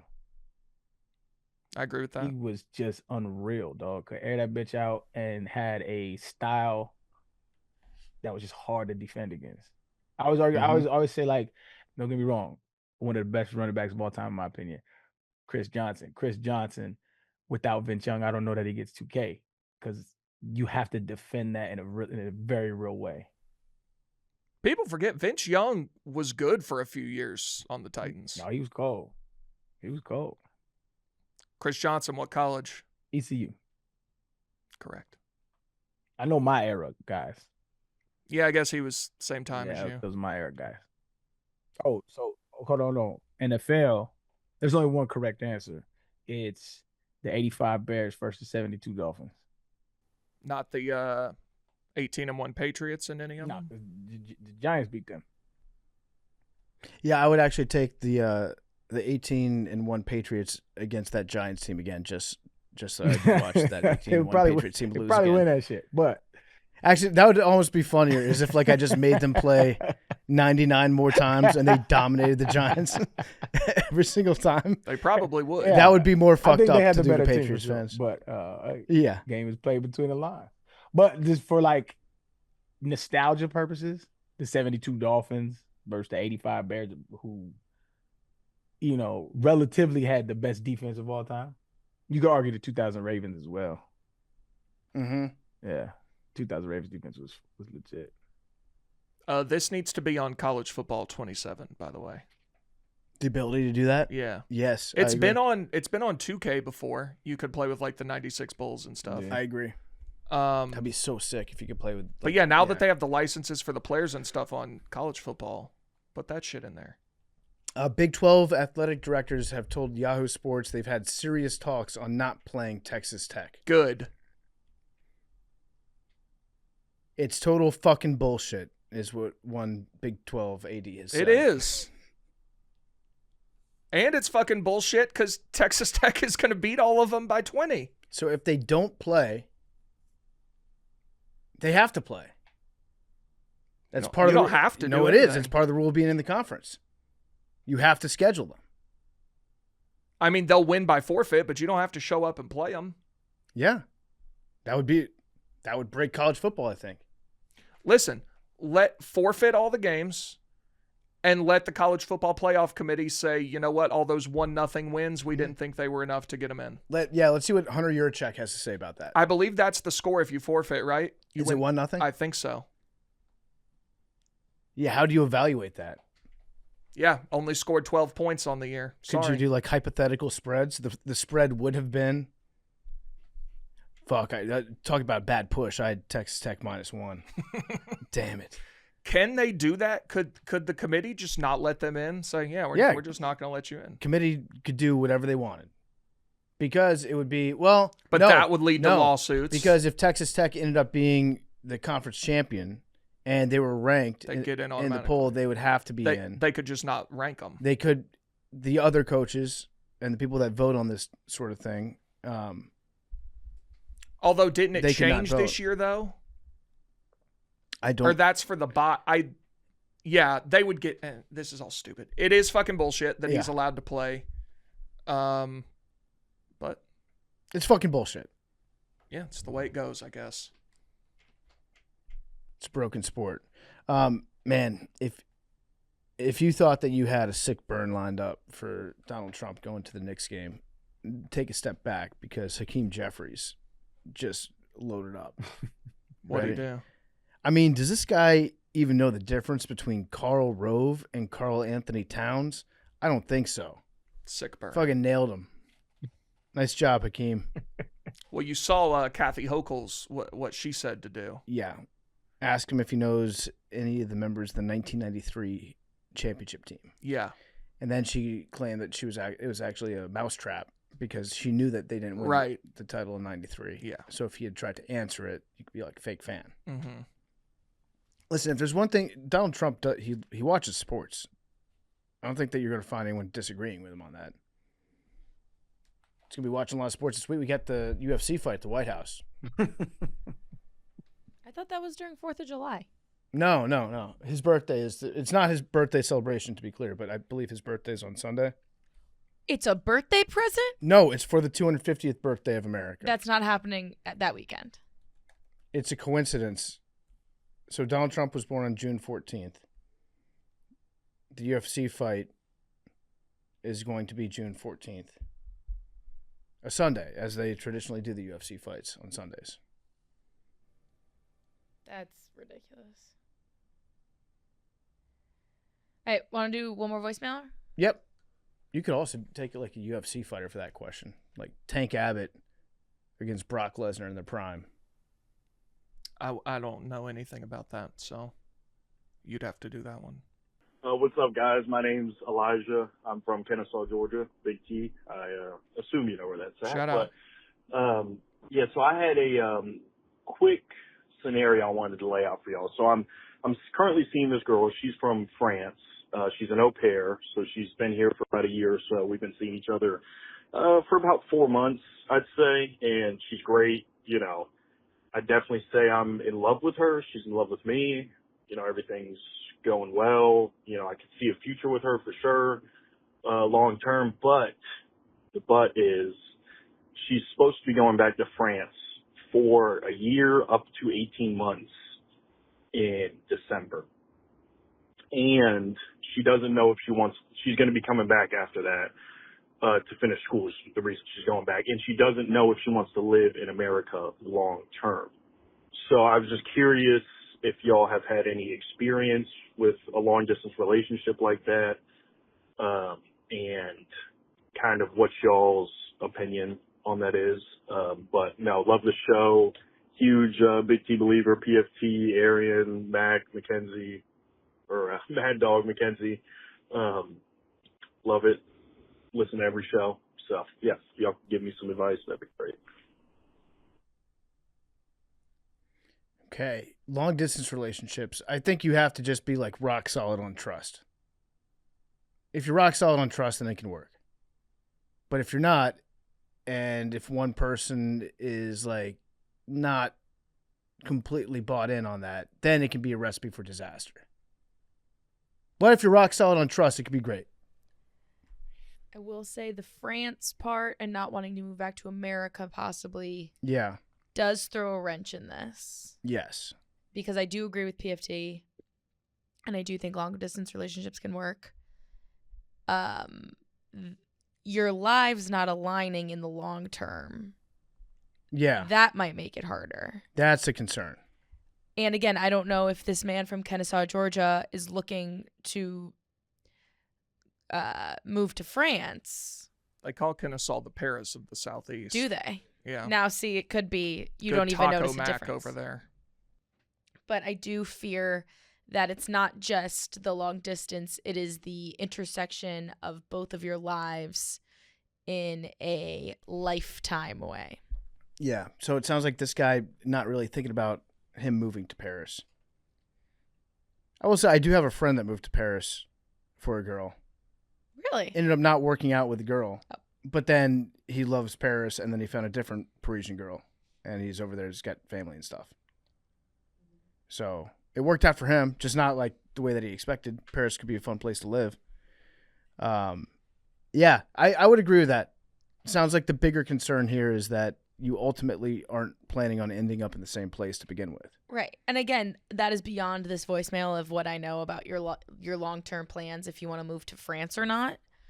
But I will say with the long-distance relationship, if you two don't talk about what your lives look like, it becomes harder to understand why you're doing all of the hard stuff now. Yeah. There has to be like an end date or there has to be a carrot that you're kind of dangling. Yes. Which sounds stupid, but there does. It might not be like, okay, well, she's going to move back here in like a year. Yeah. But it could be like the understanding is over the next year, we'll work towards figuring out where we're going to end up together. And if that's here or if that's there, that's the goal that you guys are both pulling towards, is to not just stay long distance. Is to like figure out a way to make being together work. Right. If you are dead set on staying in Georgia and she's dead set on living in Paris for the rest of her life, it's hard for me to see how those two paths converge. As much as you love each other. You love each other and things are like great right now, it's not going to work. And you're actually probably going to end up resenting each other to a certain extent, and you'll get into big fights, and it's going to like slowly ruin what should be a very good, beautiful thing you have going. But if there's an understanding that you're working towards something and you're rock solid on trust, then it could be great. Or if one of you is willing to bend on, let's say she's like, give me 5 years in France and then I'll come back. Yeah, like 5 years, that's a long time. It's a super long time. I'm just saying, if there's something there, if someone is willing to bend more than the other. But I'm not sure. I hope it works out. Long distance relationships are very hard. Effort. The effort that you have to put in is exponential, and it increases as time goes on. So like, because like out of sight, out of mind is like a real thing. And so if you aren't consciously giving effort, like you'll have date nights via FaceTime or, check in, hey, I'm going out with the people, just tapping it, hey, got home, little shit like that. It can develop little annoyances that can fester into resentment over time. And like PFT was emphasizing, trust is a big thing. So that over communicating. And then, like you said, I think the big point is giving an end date. Okay, we're building towards this day to eventually be together, because it's not like you just fuck with each other. You said you were in love. If you're in love, which is a real thing, it's when time stops. It's when the glow happens. You have to be able to want to sacrifice life. And it's not an easy thing to do. So good luck, brother. Yep. Yeah, I hope it works out. It's gonna be tough. but it can work. Long distance can definitely work. Totally. Totally. You just got to be locked the fuck in. You got to be locked the fuck in. All right. Well, thank you guys for listening. Big T, good luck. We'll be back tomorrow, though. Yeah. And we'll talk about World Cup preview. Busy week for the fellas, for the ladies this week. We will see you then. Love you guys. Goodbye.